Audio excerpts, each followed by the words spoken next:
Werner ने किस प्रकार अपने देखे हुए सपने को 20 साल में सच करके दिखाया।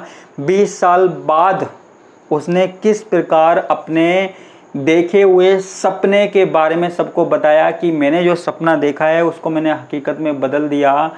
उसको प्रैक्टिकल से कैसे साबित किया, उसकी बात आज मैं करने वाला हूं। तो नमस्कार दोस्तों, स्वागत है आपका एक बार फिर से मेरे YouTube चैनल पे। और आज हम बात करने वाले हैं वर्नर के सिद्धांत के प्रायोगिक सत्यापन की, experimental verification of Werner's theory. Last class में, लास्ट वीडियो में मैंने आपको वर्नर्स थ्योरी के बारे में बताया था। वर्नर्स थ्योरी क्या होती है, जिसने नहीं देखी है पहले वो जाके देख लीजिए। जो आपको लिंक है वो डिस्क्रिप्शन में मिल जाएगा।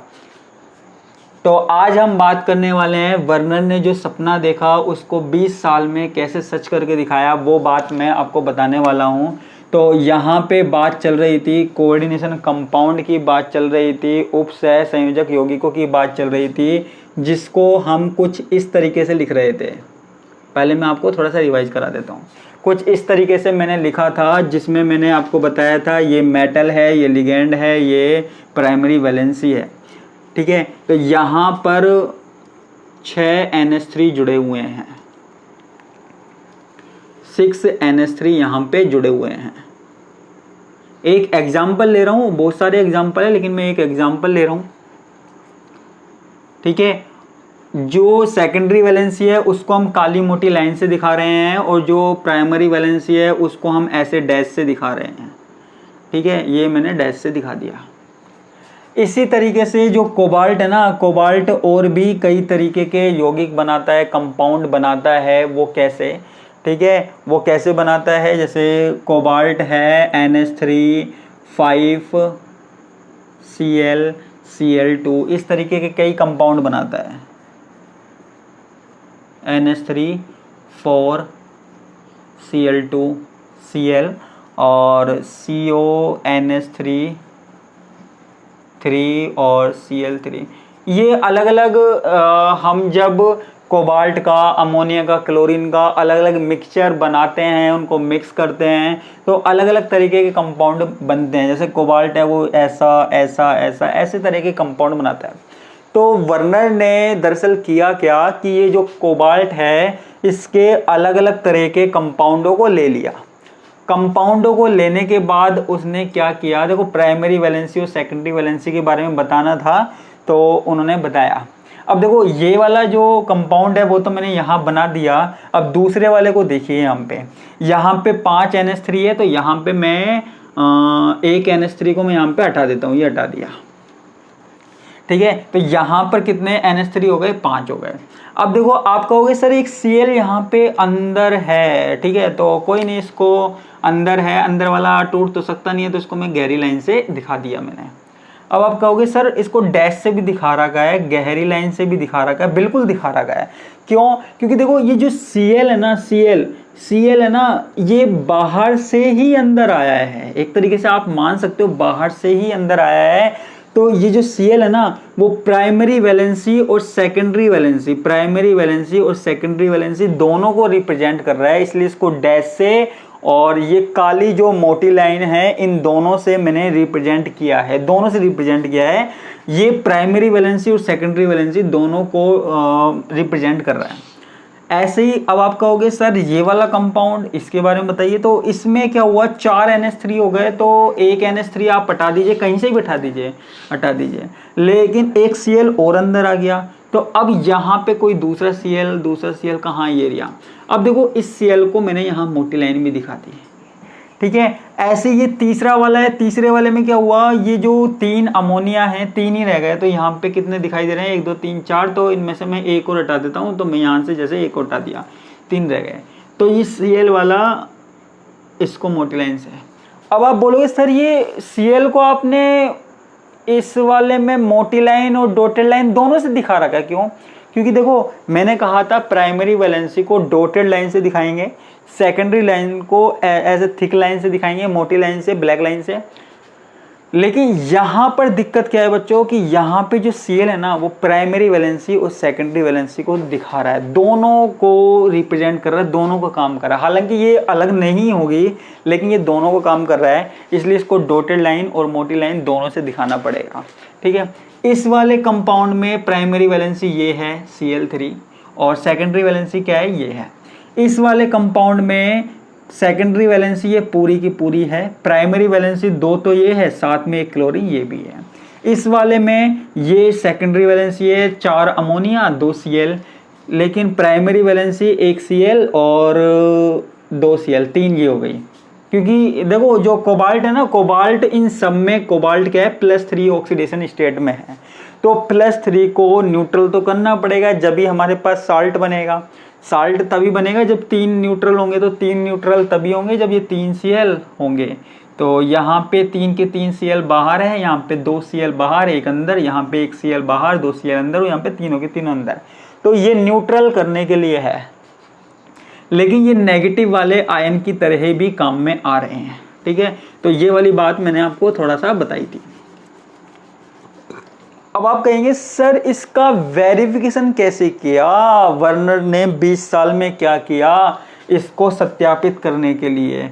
अब मैं इसकी 20 साल की मेहनत को बताता हूँ, इसने 20 साल में क्या किया वर्नर ने।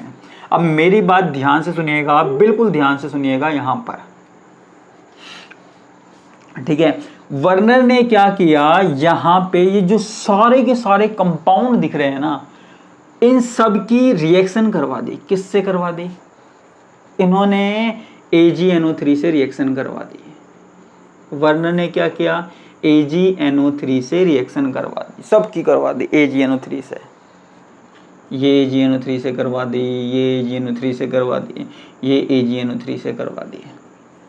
ठीक है, अब यहाँ पे जब AgNO3 से रिएक्शन करवाई तो AgNO3 में Ag का काम क्या होता है, Ag+ का है, इसका काम क्या होता है, Cl को बाहर ले जाना। क्या, Cl को बाहर ले जाना।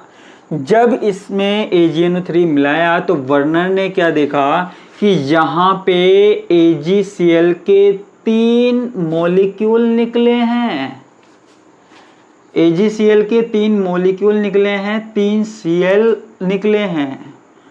AgCl का पता कैसे लगता है, जब AgCl बनता है ना तो वो जो वाइट पीपीटी होता है वो नीचे आ जाता है। जब हम प्रैक्टिकल कराते हैं कोई और वहाँ पर AgCl बनता है तो वो वाइट पीपीटी के रूप में नीचे आ जाता है। तो वर्नर ने देखा कि 3 AgCl बने हैं यहाँ पर। फिर जब इसकी AgNO3 के साथ रिएक्शन करवाई तो यहाँ पर वर्नर ने देखा कि यहाँ पर 2 AgCl बने हैं, मतलब उससे कम अमाउंट में बना है। यहाँ जब करवाई तो यहाँ एक ही AgCl बना है, और यहाँ पे जब करवाई तो कोई AgCl ही नहीं बना, कोई वाइट पीपीटी ही नहीं बना। तो वर्नर ने सोचा कि बाहर जो वैलेंसी बाहर है सिर्फ वो अलग हुई है, जो वैलेंसी सिर्फ बाहर है वो अलग हुई है। यहाँ पे 3 क्लोरीन बाहर थे इसलिए 3 AgCl बने, यहाँ पे 2 है तो 2 बने, यहाँ पे 1 Cl है 1 Cl तो 1 AgCl बना, और यहाँ पे बाहर कोई भी नहीं है तो कोई भी नहीं है ना। तो इसी आधार पर उन्होंने अपनी थ्योरी दे दी कि प्राइमरी वैलेंसी ही अलग होती है जो ब्रैकेट के बाहर होती है, अंदर वाली नहीं होती। यहाँ पर हमको 3 AgCl मिले, यहाँ पे 2 AgCl मिले, यहाँ पे 1 AgCl मिला, और यहाँ पे कोई भी AgCl नहीं मिला। कितनी दुख की बात है, कोई भी AgCl नहीं मिला। ठीक है, जो वाइट पीपीटी बनता है। तो यही मेंडल का प्रयोग था, इससे ही पता लगा, है ना, इससे ही पता लगा कि जो सेकेंडरी वैलेंसी है, किसी भी एटम की जो सेकेंडरी वैलेंसी है वो भी सेटिस्फाई होना ज़रूरी है। वो सेटिस्फाई अगर होती है, वो सेटिस्फाई होती है तो वो प्राइमरी वैलेंसी वाले मॉलिक्यूल्स के द्वारा सेटिस्फाई हो सकती है। ठीक है, ये मेंडल से, वो सॉरी मेंडल क्यों बोल रहा हूँ मैं बार बार, मेंडल बायो याद आ जाती है मुझे, मेंडल नहीं सॉरी वर्नर्स थ्योरी, है ना, कहीं भी मैंने हो सकता है मेंडल बोल दिया हो, सॉरी मेंडल याद आ जाता है, वही मटर का पौधा वाला। उसको भी बहुत साल लग गए थे, उसका जो जब उसने प्रैक्टिकल किया कम से कम है ना 7-8 साल 10 साल तक प्रैक्टिकल किया, और उसके बाद लोगों को उसको पहचान नहीं मिली, उसको अपने काम के मरने के बाद 30-35 साल बाद आपने पढ़ा होगा तब पहचान मिली। तो मुझे बार बार मेंडल याद आ रहा है। लेकिन यहाँ वर्नर ने भी ऐसा किया, 20 साल तक इसने मेहनत करी। तो ये आपको समझ में आया कि उन्होंने कोबाल्ट के अलग अलग यौगिकों की क्रिया किससे करवाई, AgNO3 से करवाई। तो एक में तो 3 AgCl निकले, एक में 2 AgCl, एक में 1 AgCl और एक में कोई निकला ही नहीं। यानी कि इसमें 3 Cl बाहर निकले, इसमें 2 Cl, 1 Cl और 1 Cl। ठीक है। इसके अलावा और क्या बताया, एक टॉपिक है वैद्युत चालकता। वैद्युत चालकता, इलेक्ट्रिकल कंडक्टिविटी,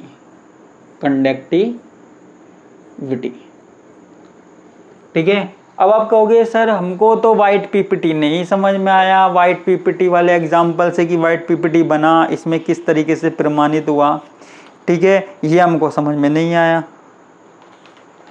तो और किसी चीज़ तरीके से नहीं बता सकते? बिल्कुल बता सकते हैं। कौन से तरीके से बता सकते हैं? तो अब मेरी बात ध्यान से सुनिएगा। देखो, इन कंपाउंडों को लीजिए, और बाकी वैज्ञानिकों ने भी ऐसा किया। वर्नर ने क्या किया, ये जो कंपाउंड है ना, ये वाला मैं 1 मिनट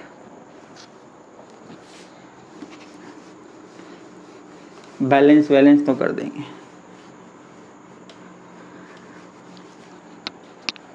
इसमें क्या था, Cl3 एक, इसमें Cl2, इसमें Cl, इसमें कोई था नहीं। वर्नर ने क्या किया, इस वाले कंपाउंड को किस में डाला, पानी में डाला। पानी में डालने के बाद यहाँ पे ये जो आयन ना CONH3 ये तो अलग हो गया और 3 Cl अलग हो गए। इसको पानी में डाला तो यहाँ पर क्या हुआ कि NH3 ये वाला तो अलग हो गया और बाकी के 2 Cl यानी कि 2+ ये अलग हो गया, है ना। इसको जब पानी में डाला तो ये CONH3 ये अलग हो गया और ये Cl- अलग हो गया। और इसको पानी में डाला तो अलग तो क्या होगा, कुछ नहीं, ऐसा कैसा था ये, ठीक है, ये ऐसा कैसा था। अब क्या हुआ, पानी में डालने के बाद ये ऐसा कैसा रहा, इसमें से क्लोरीन आयन निकल गया, इसमें से 2 क्लोरीन, इसमें 3 क्लोरीन। अब हमने पढ़ा है कि किसी भी सॉल्यूशन में इलेक्ट्रिसिटी कब कंडक्ट होती है, वो विद्युत का सुचालक कब होता है, जब उसमें आयंस होते हैं। किसी भी पदार्थ में, किसी मैटर में इलेक्ट्रिकल कंडक्टिविटी कब होती है, जब उसमें आयंस होते हैं। अब इसमें देखिए, इस वाले में आयंस थे, ये पूरा एक आयन हो गया और ये 3 आयन ये हो गए। टोटल कितने आयन थे, 4। इस वाले में ये 1 आयन और ये 2, तो कितने टोटल आयन हो गए, 3। इसमें 1 और ये कितने टोटल आयन हो गए, 2, पूरा 1 आयन और ये 2। और इसमें 1 आयन मतलब कोई आयनाइजेशन नहीं हुआ, इसमें कोई प्लस वाला माइनस वाला नहीं हुआ। तो वर्नर ने देखा जब ये ऊपर वाले को अलग किया तो यहाँ पे सबसे ज़्यादा विद्युत का प्रवाह हुआ, इलेक्ट्रिसिटी का कंडक्ट हुई, और यहाँ पर कम हुई, यहाँ पर और कम हुई और यहाँ पर बिल्कुल भी नहीं। तो इससे पता लगा कि जो प्राइमरी वैलेंसी है वो अलग होती है। इसमें 3 अलग होते हैं, इसमें 2 अलग होते हैं, इसमें 1 अलग होता है, इसमें कोई अलग नहीं होता। क्योंकि जितने ज़्यादा आयंस होंगे ना, मोलर कंडक्टिविटी उतनी ही ज़्यादा होगी। क्योंकि कंडक्टेंस किस पे डिपेंड करती है, आयंस पे। आयंस जितने ज़्यादा होंगे कंडक्टिविटी उतनी ही ज़्यादा होगी, और आयंस जितने कम होंगे कंडक्टिविटी उतनी ही कम होगी। तो आयंस नहीं थे तो कंडक्टिविटी नहीं हुई, और आयंस थे तो कंडक्टिविटी हुई। तो इस तरीके से भी उन्होंने बताया कि जो यहाँ पर प्राइमरी वैलेंसी जो है वो बाहर है, और यहाँ पर प्राइमरी वैलेंसी वाले जो आयन है वो अंदर है। तो इस तरीके से इसको भी वेरिफिकेशन किया। बिल्कुल सिंपल थ्योरी थी ये। तो ये आपके नोट्स में भी मिल जाएगी और बुक्स वगैरह में मिल जाएगी, नोट्स में आपको अवेलेबल करा दूँगा। तो ये वर्नर्स की थ्योरी हुई, बिल्कुल शानदार थ्योरी है, और ये आपके एग्ज़ाम में आने वाली है, और जिसके मिड टर्म वगैरह है तो वहाँ पर भी ये ज़्यादातर आने के चांस होते हैं। तो आज इतना ही, और बाकी का हम देखेंगे नेक्स्ट क्लास में। धन्यवाद।